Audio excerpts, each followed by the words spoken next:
Itinuro na po. Isa lang po. Si Romualdez at saka si Marcos. Andyan na po. Nandyan na po sa bibig ng buhaya. Tutuklawin na lang po. Iniiwas pa. Di po ba? Alam po niyo, yun ay alam na ng sambay ng Pilipinas. Katulad ng pinanggit kanina, dahil sa social media, hindi na talaga maluloko ang taong bayan. At alam na kung sino talaga ang may pinakamalaking pananagutan. Pero, pinagtatakpan nila. Kaya andito po tayo ngayon dito sa People's Consultative Assembly natin. Para magkaroon tayo ng hakbang na legal para masaayos natin ang bansa natin. Ma'am, ano po pangalan nila? Salve Requirement from District 2. Salve Requirement. Salve, natutunan kong maaga to, no, na do not change a winning game. No? Sabi nyo, nandiyan na tayo sa tuktok eh. Pipitasin na, tama po ba? Paano po ba tayo nakarating dito? Dahil dito sa ginagawa natin, tuloy-tuloy tayo naghahanap ng ebidensya, tuloy-tuloy tayo nagpa-public pressure po sa mga kinauukulan. Bakit po natin papaguhin? Huwag natin paguhin. Diinan lang natin ang diinan. Dahil po, ito po ang danger sa November 30. Ako po nananawagan po ako sa inyo, hindi ako naninira. Pero yung November 30, meron po akong duda dyan. Hindi po ako natatakot magsalita. I believe in the right of the people to peaceably assemble, to petition the government for redress of grievances. Okay yan, nasa konstitusyon yan. Pero po, hindi lahat ng rally magkakatulad. May mga rally po na hindi malilinis ang intensyon at ang mga gumagalaw ay may mga maduduming intensyon. Hindi ko po sinasabing sila yon, pero pwede. Kasi may mga ugong, balita lang, di umano ha. Sa mga lawyer dyan, I am telling you, this is allegedly only ha.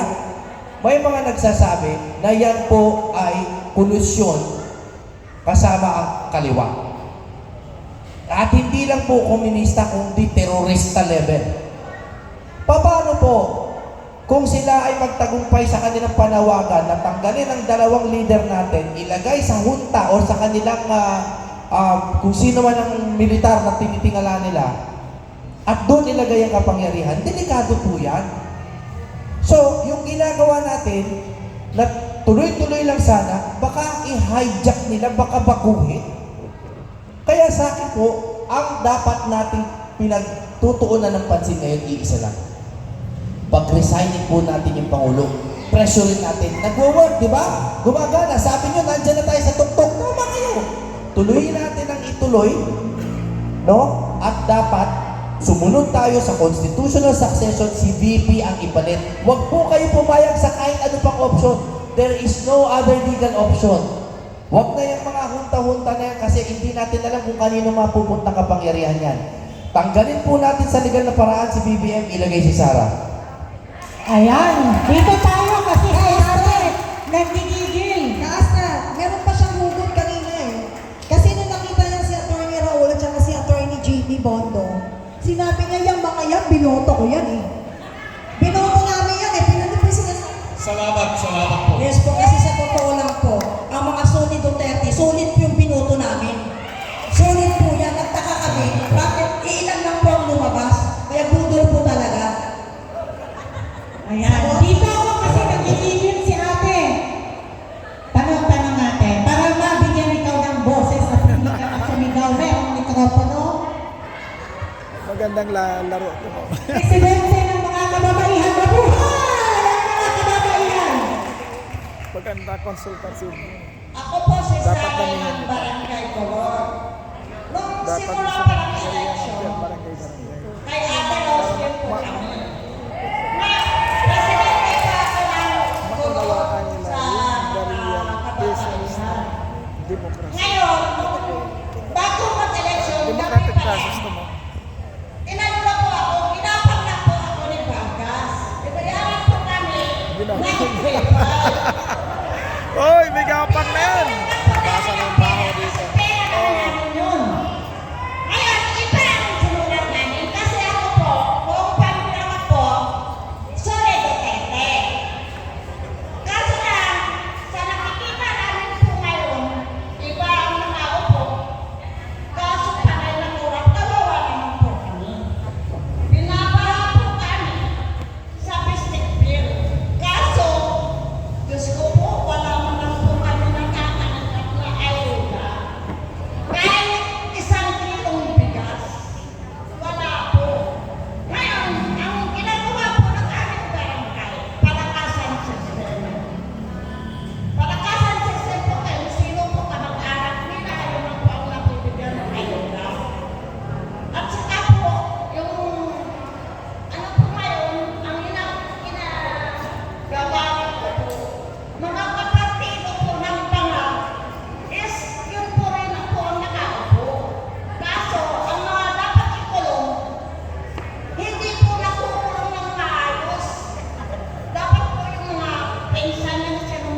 Yung ayuda ba dito, pag may nagbibigay ng bawa ng 1,000, may binibigyan kayo ng kotong? Kunyari, may 1,000 tapos magbabalik kayo ng 500. Nangyayari din ba dito yun? Nangyayari daw ba yan? Binayaran po kami ng 3,500 pero hindi po namin talaga sila binoto. Tinanggap po namin ng pera. Yung kinakaltas daw, example, 10,000 dapat. Tapos, pagbigay ng 10,000, yung sa ayuda ito ha, so, pagbigay ng 10,000, nagiging 5,000 na lang dahil pinapabalik sa inyo. Nangyayari ba yan dito? Kasi hindi naman po nila alam na hindi sila ang binoto namin. Okay, sige. Anyway, alam niyo po, uulitin ko lang pero ibibigay ko po yung importansya na sinabi ko kanina. Sana po huwag kayo magsawa. Tingnan niyo po ito ha. Ang sinasabi niyo sa eleksyon, hawak ng COMELEC. Tama po ba? Na parang kahit ano iboto mo, hindi naman lalabas yung sinulat ninyo. Tama po? Yun ang hinala niyo, di ba? Okay. Ngayon po, sino ang ombudsman? Si Remulla, tama? So, meron po bang kaso sa palagay nyo na laban sa Pangulo Pedro Romualdez na uunlad dyan? Wala din, di ba? Kasi po, hinawakan na nila lahat ng sangay ng gobyerno. Ang congressman ninyo, malamang, kapartido yan ng Pangulo, tama? Pag may ginawang mali yan, matatanggal ba yan? Hindi, di ba? Okay. Ito po yung tingin dito kung bakit. Pantal po natin ang COMELEC chair. May mangyayari ba pagbabago? Wala po. Papantal na niya ng iba. Okay? Ito mga investigation na to, kunyari may mga kasuhan. Palagay niyo po ba, mapapasa atin ang kapangyarihan? Hindi pa naman. Tama po ba? Hindi ba? Okay. Kaya po sinasabi ko sa inyo kung bakit napaka-importante nung sinasabi ko kanina, kailangan po natin, kung talaga namang wala na tayong tiwala sa Pangulo, kailangan na natin siyang ipag-resign. Dahil po, People power daw. saka natin pag-usapan niya na, pag pinapagkat po natin sa ilalim, wala eh. Pero isang palit lang po, isang susi lang po, master key. Master key. Kapag pinagtag po natin yung nasa tuktok, hahalay lahat yan, magiging tama lahat yan. Matatakot ang COMELEC, maglalagay tayo ng tamang tao dyan. DPWH, maglalagay tayo ng tamang sekretary, and so on and so forth. Mag-focus po tayo sa kaya natin gawin, panta natin ang tuktok. Ama, abot po ba kayo sa minunggahi ni Atty. Jimmy Bondo? Amina naman eh.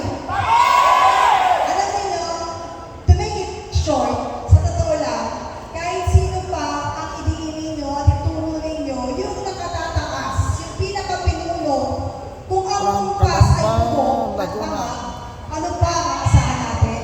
Kaya yung kumukumpas, mahalagang tutukan natin ng pansin. Tama po ba?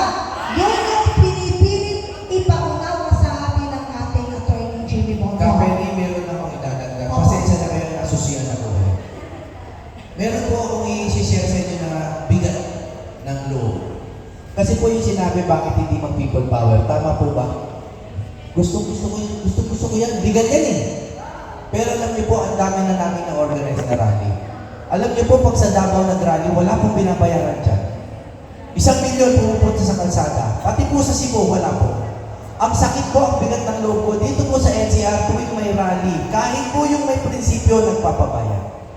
Totoo po.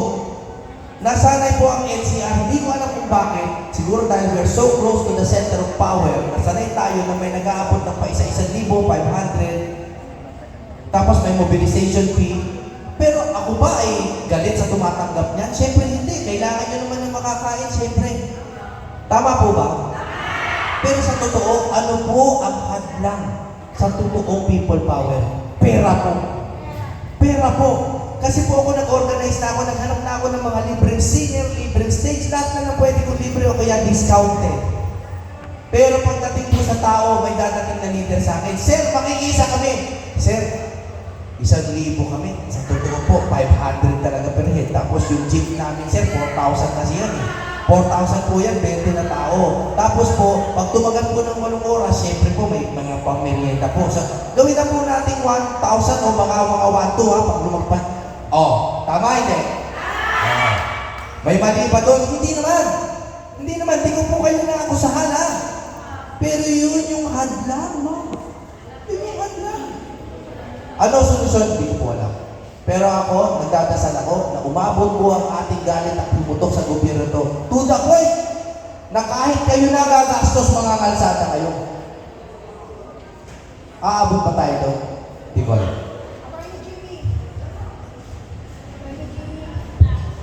Eto, gusto ko lamang pong i-share sa inyo.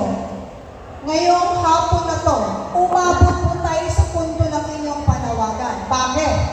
Dahil pinagmamalaki ko at gusto kong ibalita sa inyo, ang lahat ng ating kaharap ay hindi bayaran. At sila na po ang gumastos at nakipagtulungan sa inyong Naglakad at mag-tricycle. Nagpunta sila kanilang gastos. Meron tayong maliit na kapihan lang dyan sa lipunan. Ngunit sila po ay malaking ambag. Oras, panahon, at syempre sabi ko patuloy ka nagdarasal. Dininig na lang Diyos ang panalangin mo at nag-umpisa dito sa North Fairview. Walang pangalan natin sila lahat. Thank you po. Tama yung panukala kanina na binanggit ko. Dito natin umpisa sa North Fairview, itanim natin dito yung buto ng tamang politika. Organizing natin ang pipililaban dito, kasama natin si Gawad GB at kayong lahat para tayo ang pipili kung sino yung mga mamumuno natin sa mga susunod na taon. At ako'y natutuwa doon sa pahayag ni Kapen dahil yun po yung dahilan kung bakit ang lakas ng loob ng kasalukuyang administrasyon na patuloy po nilang i-cover up, pagtakpan itong nangyayari pong issue. Hindi lamang po korupsyon sa pagkontrol.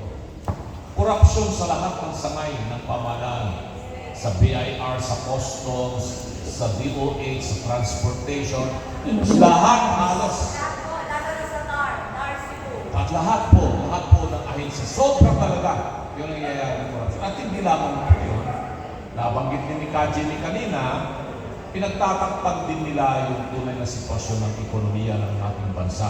Lalong-lalo na yung usapin tungkol sa pera ng bayan. Meron pa bang pera ang Pilipinas para tustusan ang mga gastusin?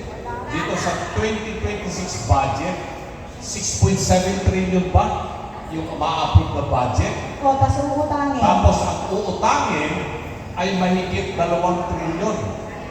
So madadagdagan yung 17 trillion na kasalukuyang utang ng Pilipinas, magiging mahigit 19 trillion pesos. Ang problema ngayon ng pamahalaan natin, wala na pong magpapautang na ibang bansa sa atin. Dahil nga yung perception of corruption, tignan po ninyo yung Transparency International Perception Index, napakababa na po ng Pilipinas. Nandun siya sa pinakakurap na bansa sa buong mundo. So, takot ngayon itong mga bansa sa ibang dagat na magpautang sa ating baka hindi tayo makabayan. Takot yung mga foreign investors na pumasok dito, baka po hindi po nila mabawi yung kanilang punan. Kanino tayo uutang para sa gastusin ng 6.7? Uutang tayo dito sa mga bangko sa Pilipinas, local banks. Magkano Baka kaya ikaw ang interest buko, niya? wala kang pinag-aralan. Sino ang Marunong magbabayad? ka lang mag-comment dyan sa Hindi cellphone naman mo. po sila tayo. Alam mo pa kasi rin na yung mga magbabayad. So, nakahap mo. tataas na naman yung gastusin natin sa Ha? quiz.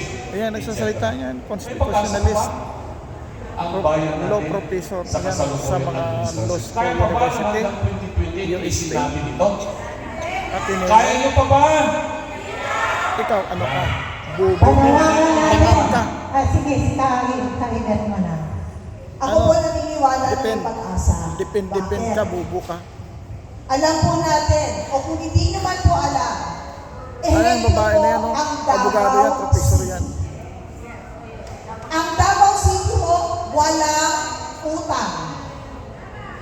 Wala po silang pinagkakautangan. Ano po dyan nito? Hayop ka, depend Malamang sa malamang, walang korupsyon sa Sino syudad. papaniwalaan mo? Ikaw? Ano ngayon ang Bakit kapalit? ka? Lumalabas ngayon sa Facebook yung mga nangangailangan ng tulong pinansyal pagdating sa kalusugan, yung mga nasa ospital. Zero billing. Bakit? Kasi kaya bayaran ng syudad yung mga pangangailangan sa mga nauospital. Si Sorena. Yung mga bata, Itong si libre Depen po kunyari, Depen, ang ulul. kanilang bus Bakang service. Presidente Marami mong pong libre adik. bus service doon sa mga pumapasok sa public Magnanakaw. school na mga Ulul. bata. Sa mga kababaihan, yung mga mga single mothers, merong nagkukup sa kanila. So yung mental health ng mga single parents, single mothers, napapangalagaan ng syudad. Bakit? Kasi walang utang, walang korupsyon. May pag-asa, meron, basta tama ang namumuno. Sino ang namumuno sa Davao City? Mga DLA! Kung ganyan ang klase ng pamumuno, may pag-asa. Kung yung nangyari sa Davao City, mapapalagaan natin sa pamamagitan ng paglulong sa posisyon ng mga taong hindi korap, may pag-asa. Kasi ipinakita yan ng Davao City. Matagdagan ko yun yung tungkol sa Davao City. Kasi binanggit ni Kaiget na libre yung hospitalization at saka yung mga gastusin ng mga batang nag-aaral. Pati sa Davao karating City. na Pero, minsan. yan, hindi lamang po mga taga Davao City po ang nabibiyayaan po ng serbisyo ng Davao City. Lahat po ng mga karating mga bayan at probinsya po sa Davao. Hindi lamang sa Davao Region, pati na rin po yung mga taga-ibang mga probinsyang malalayo, pumupunta po sila sa Davao. At wala pong tinatanggihan ang city government ng Davao. Basta ikaw ay Pilipino, ay pwede kang pagsilbihan ng Davao May taga City. Manila na pumunta doon para Totoo po yan. pa-opera. Ako'y meron pa ako naging kliyente bilang isang abogado. Kinidnap po siya dito sa Maynila ng mga nakautang sa kanya, ayaw magbayad, so kinidnap. Yung nagpautang. Inikot-ikot dito sa Metro Manila, Southern Tagalog, hanggang Bicol. Sabi nung nakidnap, wala akong pera rito sa Manila. Yung aking pera nakadeposito sa Davao. So dinala sa Davao. 2 buwan na inikot-ikot. Pagdating doon sa Davao, nakatemporary na pala. Noong panahon na yon, mayor pa lamang si Kathy Digong. Dinala doon sa Davao, siguro, katangahan din ng mga kidnapper o maniwala doon sa sinabi ng aking kliyente at nagkaroon ngayon ng shootout. 6 na sa mga kidnappers, 3 ang patay, 3 ang buhay. Imagine that. Kinidnap dito sa Manila, solusyon, Davao City. Yung 3, convicted po sila dito sa Quezon City. Yung mastermind, yung umutang na may 300 milyon. Ang utang niya, nakakulong po sila ngayon. So, iyon po yung actual na sitwasyon na pwede ko manibahagi po sa inyo kung gaano kaganda ang sitwasyon ng Davao City. Kaya may pag-asa dahil meron po pong nandidyan na ating mahal na Tatay Digong at DP Sara. Meron pong additional, meron pong mga bagay na hindi natin napapansin. Dapat, halimbawa po yung 911. Nung panahon ni Tatay Digong Mayor, tinawagan niya ang PLDT at saka yung Globe. Sabi niya, gusto ko magkaroon ng 911 dito. Magpapabili ako ng 100 sasakyan para mag-react. Parang sa US. Pagka sa US, kahit na bata, alam yung PLDT yung 911. Hinihingi niya sa Globe at saka sa PLDT na magbigay ng 911. Ayaw ng PLDT. Mahirap yan, sir. Sabi niya, dapat, sabi niya, pasensya, putang inan, pagka hindi, kakansila yung permit ko. In 3 days, binigay ng yung 911. Pangalawa, yung pong ating internet, kung maaalala ninyo nung araw, magbabayad ka ng 50 pesos o 1,000 pesos a month for 1 Mbps up to 1 Mbps. Maaalala niyo po nung araw, pagka nag-net kayo, palaging roaming, umiikot, di ba? Alam niyo po, dahil Mayor Duterte nung naging presidente siya, pinapasok niya yung Converge. Yung po Converge, hindi mura.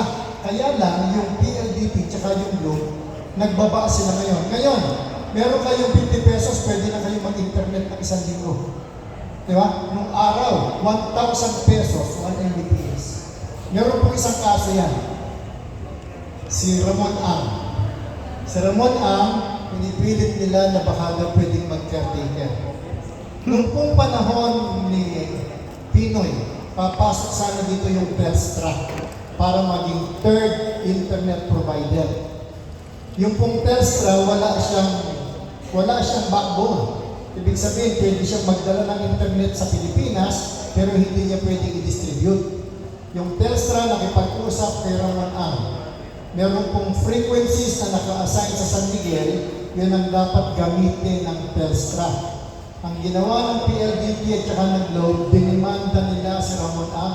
Hindi daw pwede. Alam niyo po ang ginawa ni Ramon Ang? Ibinenta niya yung frequencies na yon sa PLDT Globe for 77 billion.